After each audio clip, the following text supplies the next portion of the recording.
En este video, vamos a comentar fallos relevantes relacionados con el tratamiento de los trusts irrevocables constituidos en el exterior por residentes fiscales argentinos y su tratamiento frente al impuesto a los bienes personales y otros tributos. El presente video sintetiza los aspectos más relevantes, entre ellos, el principio de realidad económica y el control directo o indirecto sostenido por el Tribunal Fiscal de la Nación a la hora de analizar el caso concreto. Sin perjuicio del contenido explicado en este video, sugerimos leer detenidamente los fallos. Comencemos con el precedente Ornequian. Se trata de un caso muy relevante porque la Corte analizó la fiscalidad de un trust constituido en el extranjero y estableció principios que son fundamentales para entender cómo se consideran estos vehículos desde el punto de vista del derecho tributario argentino. En primer lugar, es importante destacar el contexto del caso. Eduardo Ornequian, importante empresario argentino, creó un trust en el exterior bajo las leyes de la isla de Jersey. El trust se estructuró como un vehículo irrevocable y discrecional, siendo Ornequian el fiduciante y sus sobrinos los beneficiarios. La Administración Federal de Ingresos Públicos cuestionó si los activos del trust debían ser considerados parte del patrimonio de Ornequian para fines del impuesto sobre los bienes personales. La AFIP argumentó que, aunque el trust fuera irrevocable y discrecional, los bienes transferidos seguían bajo el control o disposición del señor Ornequian, por lo que debían tributar en Argentina. La AFIP basó su argumento en el principio de realidad económica, sosteniendo que el trust no podía considerarse una transferencia completa de los activos fuera del patrimonio de Ornequian, ya que, a su entender, aquel mantenía cierto grado de control sobre los activos fideicomitidos. La AFIP intentó aplicar el criterio de que los activos transferidos al trust en el exterior seguían bajo el dominio efectivo del setle o fiduciante. La Corte falló a favor de Ornequian en 2014. La decisión estableció que el trust irrevocable y discrecional debía respetarse como tal, y los activos del trust no podían considerarse parte del patrimonio imponible del señor Ornequian en Argentina. Se reconoció que el fiduciante o setle no tenía control efectivo sobre los activos una vez que estos habían sido transferidos al fiduciario en el trust irrevocable. El fallo dejó en claro que, siempre que el trust fuera realmente irrevocable y discrecional, los bienes no podían ser atribuidos al fiduciante a los efectos del impuesto sobre los bienes personales. ¿Cuáles son las implicaciones del precedente Ornequian? Si el trust es irrevocable y discrecional, y el setle no tiene control sobre los activos, los bienes no deben ser considerados parte del patrimonio del setle en la República Argentina. Aunque la AFIP utiliza frecuentemente el principio de realidad económica para mirar más allá de la estructura legal de los trusts, este fallo dejó en claro que, si el trust está bien estructurado y el setle no mantiene ningún control sobre los activos, el principio de realidad económica cede, dando lugar a la oponibilidad del trust frente al fisco argentino. La Corte dejó en claro que, siempre que el setle no tenga control efectivo sobre los activos del trust, estos no pueden ser gravados. Veamos a continuación el caso Van Diesel. La decisión en este caso fue de gran interés porque ofreció una perspectiva adicional sobre cómo la AFIP y los tribunales manejan la situación de bienes transferidos a un trust en el extranjero, especialmente cuando los setles o beneficiarios residen en Argentina. El caso involucra a Alejandro Van Diesel, un empresario argentino que constituyó un trust en las Islas Vírgenes Británicas. Al igual que en el caso de Ornequian, la AFIP cuestionó si los activos transferidos al trust debían considerarse parte del patrimonio imponible de Van Diesel para efectos del impuesto sobre los bienes personales. Van Diesel había transferido varios activos al trust, incluyendo acciones de empresas y bienes inmuebles ubicados en el exterior. El trust fue creado como irrevocable, con un fiduciario que controlaba los activos y un grupo de beneficiarios que incluía a miembros de la familia del señor Van Diesel. La AFIP argumentó que, a pesar de la estructura del trust, Van Diesel mantenía un control efectivo sobre los activos, lo que hacía que dichos bienes debieran estar gravados bajo el impuesto sobre los bienes personales. La AFIP presentó una interpretación similar a la que utilizó en el caso Ornequian, invocando el principio de realidad económica, esto es, no importa la estructura legal del trust si, en la práctica, el fiduciante o setle mantiene algún grado de control o influencia sobre los activos transferidos. Los principales argumentos de la AFIP fueron los siguientes. Los activos transferidos al trust seguían bajo el control efectivo del fiduciante. La estructura del trust era un mecanismo elusivo para evitar tributar en Argentina. La transferencia de activos no fue genuina, y el fiduciante continuaba beneficiándose de los bienes. El tribunal de primera instancia falló en favor de la AFIP, determinando que los bienes transferidos al trust debían considerarse parte del patrimonio de Van Diesel para efectos fiscales en Argentina. Se respetó el principio de realidad económica, considerando que la estructura del trust no reflejaba una separación real entre los activos y el control de Van Diesel sobre ellos. A partir de lo anterior, surgen importantes enseñanzas del fallo. En este caso, a diferencia del fallo del caso Ornequian, se le dio mayor relevancia a la noción de control indirecto del fiduciante o settle sobre los activos fideicomitidos.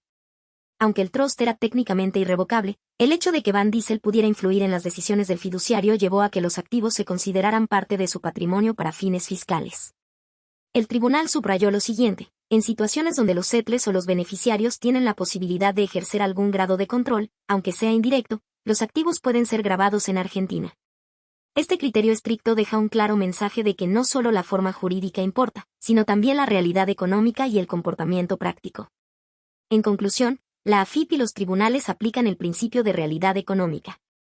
Además, si el settle mantiene algún tipo de control o influencia sobre los activos, ya sea en forma directa o indirecta, los bienes pueden ser gravados en Argentina.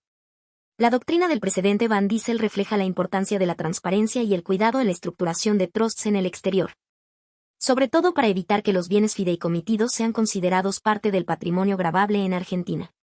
Como podemos observar, el caso Van Dissel profundiza el principio de realidad económica haciendo una aplicación severa y estricta obligando a los fiduciantes a, realmente, ceder sus activos en forma irrevocable. Veremos a continuación precedentes que refuerzan este principio. Veamos el caso Klein. Este precedente refuerza las interpretaciones fiscales sobre la naturaleza de los trusts y cómo la AFIP aplica el principio de realidad económica. Veamos el contexto. El caso involucra al señor Adrián Klein, un empresario argentino que había constituido un trust irrevocable en el exterior transfiriendo activos a un trust con un fiduciario independiente. Sin embargo, la AFIP objetó que los bienes seguían bajo control indirecto del señor Klein como fiduciante. La AFIP intentó gravar los bienes fideicomitidos en base a su interpretación de que Klein aún conservaba algún grado de control efectivo sobre los activos transferidos. ¿Cuáles fueron los argumentos de la AFIP? O el trust era una estructura destinada a eludir impuestos, y que, en la práctica, los bienes seguían formando parte del patrimonio del señor Klein. A pesar de que el trust se configuró como irrevocable y con un fiduciario independiente, el señor Klein en su carácter de fiduciante seguía teniendo influencia sobre las decisiones del fiduciario, lo que significaba que, en la práctica, conservaba control sobre los activos. Y la transferencia de activos al trust no había implicado una verdadera desvinculación del patrimonio de Klein y que la estructura tenía un propósito puramente elusivo. O sea, aplicación del principio de realidad económica. En cuanto a la decisión judicial, el tribunal confirmó la posición de la AFIP, aplicando principio de realidad económica. En este sentido, el tribunal sostuvo que, a pesar de la estructura legal del trust, el fiduciante mantiene una influencia significativa sobre los activos y esta influencia se evidenció en la capacidad que tenía el fiduciante para intervenir en las decisiones de administración del fideicomiso. Debido a esta influencia, el trust no había generado una separación efectiva entre Klein y los bienes, por lo que los activos debían ser considerados parte de su patrimonio imponible para fines del impuesto sobre los bienes personales. Las implicaciones del fallo Klein dejan claro que el principio de realidad económica continúa siendo central en la interpretación de la AFIP y los tribunales en casos de trusts en el exterior. En conclusión, el precedente Klein refuerza la postura de la AFIP y el Tribunal Fiscal de la Nación, en cuanto a que la estructura de un trust en el exterior debe ser completamente transparente y demostrar una separación real y efectiva entre los bienes y el fiduciante. Veamos a continuación el caso Cencosud Sociedad Anónima. Este caso es interesante porque, aunque se trata de una empresa y no de una persona física, el Tribunal Fiscal de la Nación abordó el tema del control efectivo y realidad económica. Para entender mejor las implicancias de este fallo, hablemos primero del contexto. Cencosud Sociedad Anónima tenía una serie de activos colocados en un trust irrevocable en el exterior. La AFIP argumentó que, aunque el trust estaba estructurado como irrevocable y con un fiduciario independiente, los activos seguían bajo el control efectivo de la empresa o sus accionistas. Como en los precedentes anteriores que venimos comentando en este video, la AFIP alegó que los bienes transferidos al trust debían ser considerados parte del patrimonio de Cencosud ya que seguían siendo de su disposición o influencia. La posición de la AFIP en el caso de Cencosud Sociedad Anónima se basó en los siguientes argumentos clave. Y los activos en el trust en el exterior seguían estando disponibles para la empresa o sus principales accionistas. Y el trust era una estructura utilizada con el objetivo de evitar la tributación en Argentina. Había un grado de control indirecto sobre los bienes, lo que implicaba que no se había perdido completamente la titularidad económica de los mismos. El Tribunal Fiscal de la Nación aplicó, nuevamente, el principio de realidad económica y sostuvo lo siguiente. Aunque los bienes estaban formalmente en un trust irrevocable, el control efectivo y la disponibilidad de los activos por parte de la empresa o sus beneficiarios seguían existiendo. No hubo una desvinculación genuina de los activos, ya que se evidenció que los fiduciarios actuaban en función de los intereses de los accionistas de Cencosud, lo que implicaba que los activos no estaban fuera del alcance económico de la empresa. Pero esto no termina aquí, veamos el caso Rulovsky, Carlos. ¿Cuál era el contexto? Carlos Rulovsky había constituido un trust irrevocable y discrecional en el exterior, transfiriendo bienes personales. La AFIP alegó que los bienes debían ser grabados en Argentina, ya que Rulovsky, en su calidad de beneficiario, mantenía el control efectivo o al menos tenía derechos potenciales sobre los activos. O sea, nos encontramos frente a un caso donde el fiduciante es, a su vez, beneficiario del trust. ¿Cuál fue la postura de la AFIP? El argumento clave de la AFIP en este caso fue que, aunque el trust fuera discrecional, los bienes seguían estando a disposición de Rulovsky y su familia, dado que eran los beneficiarios directos o indirectos. La AFIP alegó que el trust era una herramienta de planificación fiscal para evitar o eludir pagar impuestos en Argentina. El tribunal falló a favor de la AFIP, considerando que el señor Rulovsky tenía, en los hechos, una posibilidad de acceso económico a los activos del trust, lo cual desvirtuaba la desvinculación formal que el trust pretendía establecer. O el trust, aunque estructurado como irrevocable, fue considerado como una herramienta que no generaba una verdadera separación entre los activos y el patrimonio del beneficiario, dado que la influencia sobre el fiduciario y los derechos potenciales de los beneficiarios seguían presentes. Este fallo refuerza la postura del Tribunal Fiscal de la Nación, en cuanto a que, si no hay una desvinculación total y efectiva, los bienes del trust se consideran parte del patrimonio gravable. Sobre control indirecto y realidad económica, veamos el caso Citrícola San Miguel Sociedad Anónima. La AFIP argumentó que, a pesar de la estructura jurídica del trust, la empresa mantenía un control indirecto sobre los activos transferidos al trust. El tribunal aplicó el principio de realidad económica y determinó que los bienes fideicomitidos debían ser considerados parte del patrimonio imponible a los efectos del impuesto sobre los bienes personales y otros tributos. ¿Qué nos dice el precedente Vicentín? Este caso involucra una serie de fideicomisos constituidos en el exterior por Vicentín Sociedad Anónima. La empresa sostuvo que los activos transferidos a los trusts ya no formaban parte de su patrimonio, por lo que no correspondía gravarlos en Argentina.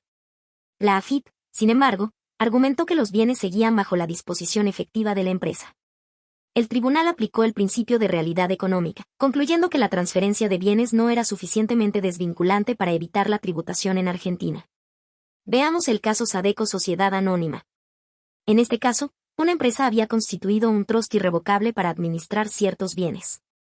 La AFIP consideró que la empresa mantenía cierto grado de control sobre las decisiones del trustee, por lo tanto, los bienes transferidos debían ser grabados en Argentina.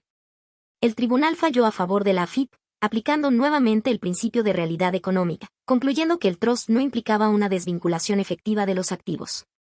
Por último, podemos citar el precedente Enrique Pescarmona. En este caso, el tribunal analizó la genuinidad del trust, incluyendo la independencia del fiduciario y el grado de control que el SETLE podía ejercer sobre los activos. El tribunal concluyó que los bienes transferidos al trust debían ser considerados parte del patrimonio gravable de Pescarmona. En síntesis, los precedentes analizados en este video reafirman el enfoque estricto de los tribunales argentinos respecto al tratamiento de los trusts irrevocables en el exterior. La separación efectiva entre los bienes y el SETLE, o los beneficiarios, es pieza clave para evitar la gravabilidad en Argentina. Y cualquier indicio de control directo o indirecto sobre los activos puede llevar a que estos sean considerados parte del patrimonio imponible. Esperamos que este video haya sido de utilidad. Te esperamos en un próximo video de Master Law.